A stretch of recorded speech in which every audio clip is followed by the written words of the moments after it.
नमस्कार शेतकरी बंधूंनो, आज आपण कृषी विज्ञान केंद्र बारामती इथे आलेलो आहोत आणि आज आपण सध्या सगळ्यात जास्त चर्चेला जाणारी जी गोष्ट आहे ना की चायनीज पद्धतीने मक्का लागवड करणं, या विषयासंदर्भात आज आपण इथे जे संतोष करंजे सर आहेत त्यांच्याशी आपण चर्चा करणार आहोत। संतोष सर कृषी विज्ञान केंद्रामध्ये सब्जेक्ट मॅटर स्पेशलिस्ट म्हणून कार्यरत आहेत।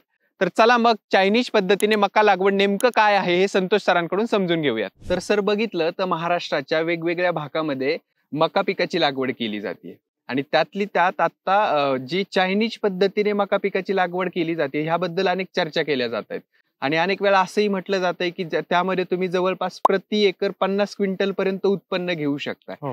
तर ह्या चर्चेबद्दल काय सांगाल किंवा हे जे प्रति एकर 50 क्विंटल पर्यंत उत्पादन घेऊ शकते असं म्हटलं जातं, यात कुठपर्यंत तथ्य आहे या गोष्टीमध्ये? खरं पाहता तथ्य म्हणण्यापेक्षा हे तंत्रज्ञान जे आहे हे प्रूव्हन तंत्रज्ञान आहे।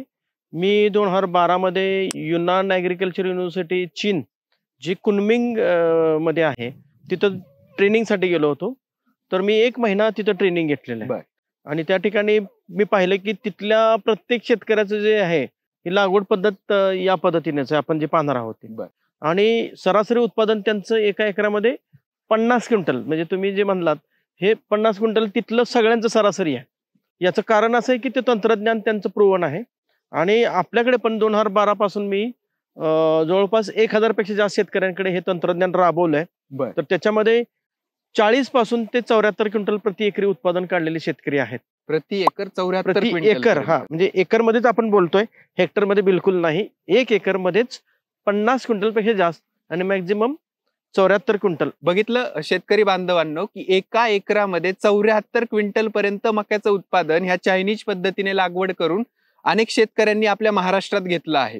तर सर मग ही चायनीज लागवड पद्धत आणि आपली पारंपरिक मक्याची लागवड पद्धत यामध्ये नेमका फरक काय येतो? मग आता याच्यात असा फरक आहे की आपण बघा, मक्याचं पीक म्हटलं की त्याला परागीभवन व्हायला लागतं, म्हणजे जे वरचा तुरा असतो तो नर फुल आहे आणि जे कणीस आहे आपलं त्याला आपण मादी फुल म्हणतो। तर त्याच्यावरचं जर ते पराग कणसावर पडला तरच तो कणीस पूर्ण भरतो। बरोबर। तर आपण हे एक महत्वाचा पार्ट आहे जसं परागीभवन, आणि दुसरा सगळ्यात महत्वाचा भाग आहे मक्यामध्ये की त्याच्यामध्ये फोटोसिंथेसिस जास्त व्हायला लागतं। म्हणजे हे C4 प्लांट असल्यामुळं त्याला कार्बन सिंथेसिस होणं गरजेचं असतं आणि जास्तीत जास्त कार्बन मिळण्यासाठी स्पेसिंग द्यावं लागतं। बरोबर। तर आपण जी नॉर्मल पद्धतीमध्ये पेरणी करतो त्यावेळी एकरी 8 किलो बियाणं शेतकरी पेरतात सरासरी, म्हणजे सीडच्या साईज नुसार।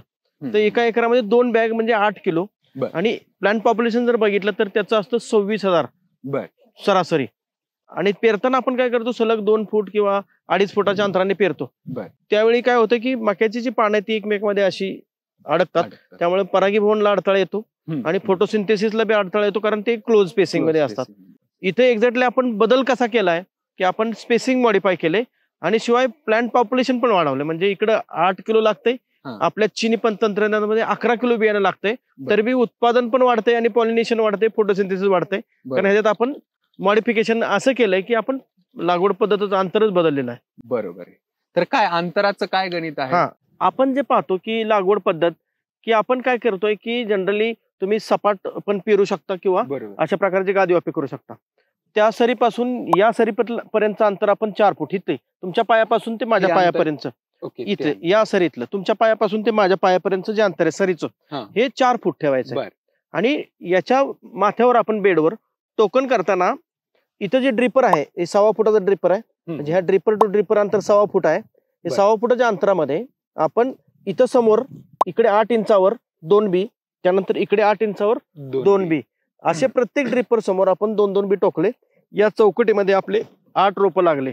आता हे 2 बी आपण सोबत एका जागेवर ठेवलेले, एका जागेवर लावले, तर मग ह्याच्यात करप्यासारखी समस्या येते का? बिलकुल नाही, कारण ह्याला स्पेसिंग जास्त मिळते। जेवढं उलट तुम्ही स्पेसिंग क्लोज कराल तेवढं करपा जास्त येतो। हे दोन्ही आपले एक समान वाढतात, ह्याचा आकार जो आहे तो डबल होतो म्हणजे नेहमीपेक्षा, कारण ह्याला प्रकाश संश्लेषण आणि फोटोसिंथेसिस दोन्ही, फोटोसिंथेसिस आणि पॉलिनेशन हे म्हणजे परागीभवन हे दोन्ही चांगलं होत असल्यामुळे ह्याच्यामध्ये रोगराईला हा शिवत नाही। आणि ह्याचा पानाचा आकार जर बघितला तर नॉर्मल पेक्षा दुप्पट होत जातो, कारण त्याला तेवढं स्पेसिंग मिळालेलं आहे। बरोबर, ह्याची रुंदी जास्त असते। याच्यामध्ये ह्या प्लांट पॉप्युलेशन तर जास्त मिळतं। जनरली आपण जेव्हा लागवड करतो नेहमीच्या पद्धतीमध्ये तिथं इथे एक बियाणे येईल, परंतु एवढ्या चौकटीत जर बघितलं तर 6 बसले, याच्याऐवजी आपले 8 झालेत. बरोबर. कारण आपण लावताना काय करणार, 9 इंचावर एक, इथे एक, इथे एक लावले.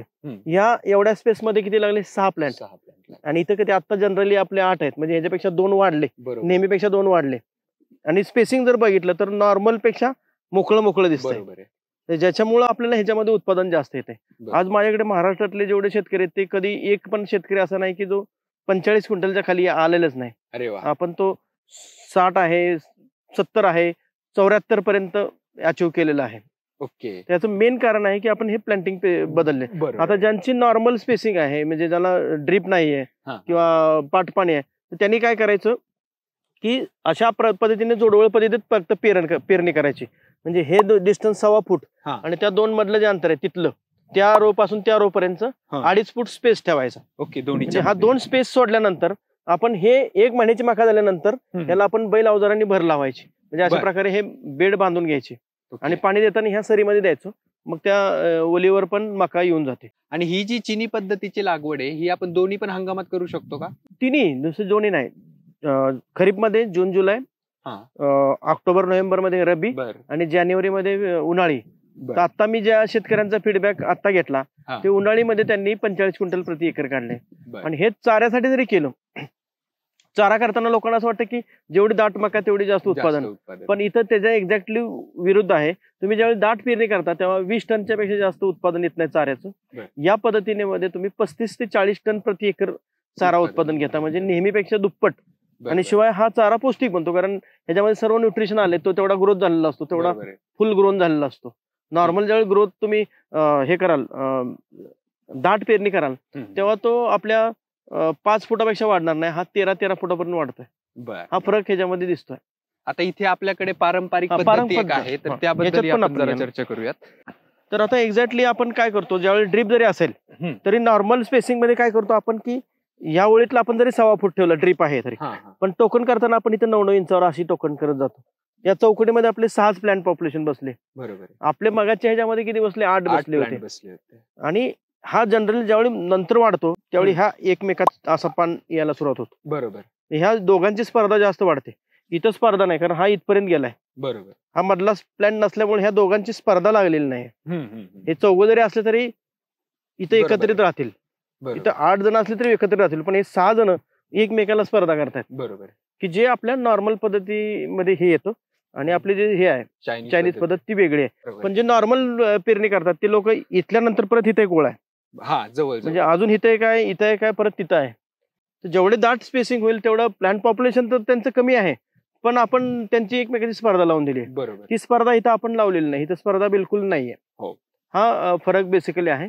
आणि मग शेतकऱ्यांना कुठली खतं द्यायची असतील, पाणी द्यायचं असेल तर त्याच्या रूट झोनला आपण इथंच मध्ये देणार आहे. बरोबर. पाणी इकडे विनाकारण दुसरीकडे कुठे जाणार नाही, जिथं पाहिजे तिथंच पाणी मिळेल. बाकी तणांचा प्रादुर्भाव वगैरे हा विषयच राहणार नाही. बरोबर. किंवा एखाद्याला आंतरपीक करायचंय छोट्या पद्धतीतलं, त्यामधल्या 2.5 फुटाच्या पट्ट्यामध्ये उडीद, सोयाबीन, हरभरा हे आपण मध्ये काढून घेऊ शकतो. बरोबर. कारण तेवढा स्पेस मिळालाय. आता मी बघितलं काही शेतकऱ्यांनी चिनी पद्धतीमध्ये 8 फुटावर ही ओळ लावली आणि मधल्या जो बेड येतोय त्याच्यामध्ये तूर लावलेली आहे. ही मका निघाल्यानंतर तूर वाढेल, आंतरपीक घेतले. म्हणजे एक तुरीची ओळ टाकली आणि एक ओळ ह्या मक्याची टाकली, तर त्यांना इथं 20 क्विंटल पेक्षा जास्त उत्पादन येणार, कारण एक ओळ स्किप केली. पण 20 क्विंटल जरी आलं तरी त्याचं नॉर्मल पेक्षा जास्त उत्पादन आहे. म्हणजे तुरीचं तो उत्पादन नंतर निघणारच आहे. बरोबर. तुरीला स्पेस तर ऑलरेडी मिळाला आहे, पण हा इफेक्ट त्याच्यामध्ये जास्त येणार आहे. तर शेतकरी बंधूंनो, आपण बघितलं की पारंपरिक पद्धत जी आहे मक्याची, त्याबद्दलही सरांनी आपल्याला एक्सप्लेन करून माहिती दिली आहे. आपण आधी चिनी पद्धतीबद्दल पण माहिती घेतलेली आहे. तर सर, आपण हे चिनी पद्धतीत बघितलं की आपल्या पारंपरिक पद्धतीच्या तुलनेत रोपांची संख्या थोडी जास्त आहे. जिथे आपण पारंपरिक मध्ये 6 रोपं येत आहेत तिथे आपल्या इथे 8 रोपं येत आहेत. तर मग हे रोपांची संख्या वाढली तर मग ह्यासाठी खताचं नियोजन कसं केलं जातं? याच्यामध्ये खरं तर खत जे आहे ते नेहमीच्या पद्धती इतकंच आहे. आपण म्हणजे आपला जो डोस आहे 120-40-40 किंवा 120-60-40 हा नत्र स्फुरद पालाचा जो पर हेक्टर डोस आहे तेवढाच याला द्यायला लागतो. उलट याला स्पेसिंग जास्त मिळाल्यामुळे काय होतं की एनर्जी जास्त याला मिळते. मूळ खरं तर कार्बन आणि सनलाइट ही एनर्जी यासाठी महत्वाची असते ह्या मक्या पिकासाठी. जेवढी एनर्जी असते तेवढं त्याला न्यूट्रिशन अपटेक चांगला मिळतो. त्यामुळे न्यूट्रिशन ह्याच्यामध्ये सुरुवातीला आपण नत्रस्फुरद पाला जो रिकमेंडेड डोस आहे 120-60-40 तो द्यावा आणि सोबत झिंक सल्फेट प्रति एकरी एकरच्या हिशोबाने आपल्याला 15 किलो हे द्यायला पाहिजे. आणि तो डोस देताना आपण शक्यतो पेरणीच्या बरोबर पेरूनच द्यावा जमिनीमधून. तर तो महत्वाचा आहे. आणि बीज प्रक्रिया करताना ह्याला ॲझोटोबॅक्टर आणि PSB जे जीवाणू संवर्धन आहेत त्याची बीज प्रक्रिया केली तर ते जास्त फायद्याला ठरत आहे. आता मका पिकामध्ये सगळ्यात मेजर समस्या मानली जाते ती फॉल आर्मीवॉर्मची समस्या मानली जाते. इथे आपल्याला त्याचेच लक्षणं दिसत आहेत काहीतरी. तर ह्या चिनी पद्धतीमध्ये ती जी समस्या आहे ती कसं म्हणजे ते जास्त प्रमाणात येते किंवा त्या समस्येचं आणि या चिनी लागवडीचं कसं? खरं हा मेजर समस्याच आहे. कारण मक्यामध्ये लष्करी अळी म्हणतो आपण किंवा फॉल आर्मीवॉर्म ही अमेरिकन अळी जी आहे तिचं प्रजनन खूप फास्ट आहे. तुम्हाला दर 15 दिवसाला पुन्हा पुन्हा ती अळी दिसेल. तर त्यासाठी जे काही आपल्याला नॉर्मल पद्धतीने ह्याच्यामध्ये अळीचा प्रादुर्भाव हा आहेच. तर अशा पद्धतीने तुम्हाला हे अळीची लक्षणं येऊन दिसत आहेत. पण हे येऊन गेलेलं ऑलरेडी. अळी ह्या वरच्या पोग्यामध्ये थांबते आणि हा नष्ट करायला बघते. पण ह्याला जे काही आपल्याला स्टँडर्ड रिकमेंडेड जे शिफारसीत केलेली कीटकनाशक आहेत त्याच्या फवारण्या कराव्याच लागतात. पण ह्याचं स्पेसिंग जास्त असल्यामुळे आपल्याला फवारणी त्याच्यापर्यंत आतपर्यंत करता येते. हा महत्वाचा विषय. ज्यावेळी दाट लागवड असते त्यावेळी तो प्रत्येक झाडापर्यंत जाऊ शकतो, फवारा पोहोचू शकत नाही. बरोबर. आणि याच्यामध्ये जे कणीस निघतंय त्याची म्हणजे काय म्हणतो आपण त्याचं वजन जास्तीत जास्त किती असतं चिनी पद्धतीने लागवड? आता ज्यावेळी आपण नॉर्मल लागवड करतो त्यावेळी आपण 25 ते 26,000 प्लांट पॉप्युलेशन आहे. म्हणजे रोपांची संख्या एकरी 25 ते 26,000 आहे. तिथं 150 ग्राम जर भरला, 100 ग्राम जर कणसाचं वजन भरलं तर तो 25 क्विंटल निघतो. आणि तिथं 25 क्विंटलच्या पेक्षा जास्त शेतकरी जातच नाही. एखादा शेतकरी आहे की तो 30 क्विंटल पर्यंत गेलाय. म्हणजे तो 100-125 ग्राम पर्यंत त्याचे एका कणसामध्ये दाणे भरले. आपल्या इथं रोपांची संख्या आहे 34,000. म्हणजे तुम्ही जर कॅल्क्युलेशन साठी धरले तर 35,000 धरा. 35,000 गुणिले 150 ग्राम एका कणसामध्ये वजन भरतं की जे आपलं 50 ते 51 क्विंटल पर्यंत उत्पादन जातं. तेच काय काय ठिकाणी आमचं 200 ग्राम पर्यंत भरलेलं आहे जे 68 ते 70 क्विंटल एकरी उत्पादन आलंय. एका कणसामध्ये आपण चांगलं एकच कणीस येतं की जे 200 ग्राम पर्यंत दाणे देतो. बरोबर. तर आता शेतकरी बंधूंनो आपल्याला सरांनी चिनी पद्धत पारंपरिक पद्धतीची विस्तृत माहिती आपल्याला दिली आहे. तर सर एक शेवटचा प्रश्न आहे की आता शेतकरी बंधूंना याचं मार्केट आणि उत्पादन याचं गणित थोडंसं तुम्ही सांगू शकता का? निश्चित. कारण माझं जे आहे हे चिनी तंत्रज्ञान हे प्रूव्हन आहे आणि तुम्ही एकरी 50 क्विंटल उत्पादन हमखास घेणार आहात. आणि आजच्या घडीला मार्केट रेट 2,000 पेक्षा कमी मिळतच नाही.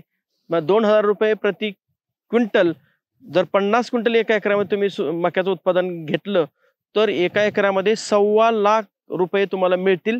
आणि खर्च जर बघितला तर मॅक्झिमम 30,000 पेक्षा जास्त येणार नाही. म्हणजे निव्वळ नफा हा शेतकऱ्यांना 90 ते 95,000 रुपये मिळणारच आहे. हे शाश्वत तंत्रज्ञान शेतकऱ्यांसाठी आहे.